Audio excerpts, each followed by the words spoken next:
दोस्तों, मेरे इस YouTube चैनल में आपका स्वागत है। आज मैं बात करूंगा मृगल मछली या जिसे नैनी मछली भी कहते हैं उसके विषय में। भारतीय मुख्य कार्प मछलियों जिन्हें IMC बोला जाता है उसमें रेहू और कतला के बाद मृगल मछली सबसे अधिक प्रचलित मछली है।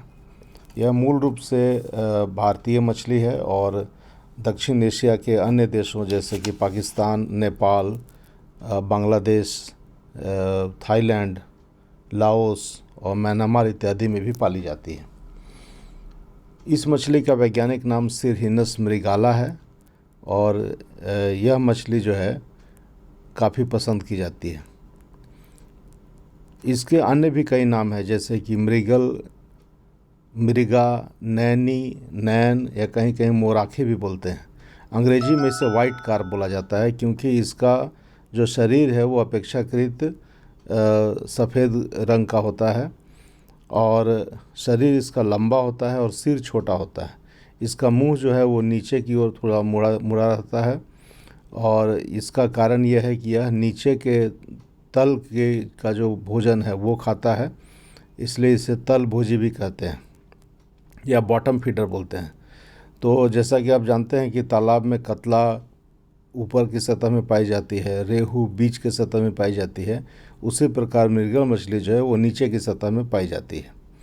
इसके बढ़ने की गति थोड़ी धीमी है और प्रथम वर्ष में यह 600 से 700 ग्राम की ही हो पाती है, लेकिन अधिकतम यह 1 मीटर लंबा और 12 किलो 700 ग्राम की अभी तक रिकॉर्ड की गई है।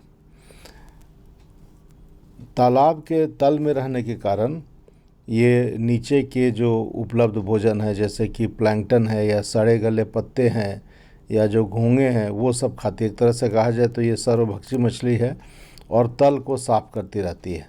इसलिए कुछ वैज्ञानिक यह भी सलाह देते हैं कि यदि आपका तालाब पुराना है, उसमें कीचड़ बहुत अधिक हो गया है, तो उसमें जो बॉटम फीडर मछलियाँ हैं जैसे कि मृगल और कॉमन कार्प उनको अधिक संख्या में आप संचय करें।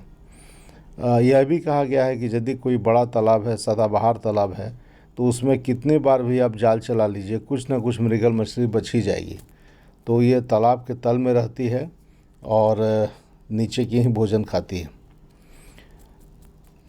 तालाब में यदि आप 3 प्रकार के मछलियों की खेती कर रहे हैं तो यह सलाह दी जाती है कि यह मृगल का संख्या 30% रखें और यदि 6 प्रकार के प्रजातियों के साथ आप पालन कर रहे हैं तो मृगल और कॉमन कार्प दोनों 15-15% के दर से उसमें बीज का संचयन करें।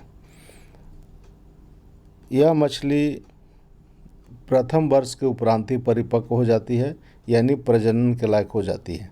अतः 1 किलो की जो मछली मृगल मछली हो गई उसको आप प्रेरित प्रजनन के लिए प्रयोग में ला सकते हैं। इसके अंडा देने की दर करीब 1 लाख से 1.5 लाख की है प्रति किलो बॉडी वेट मादा के, और इसका प्रजनन काफ़ी आसान है।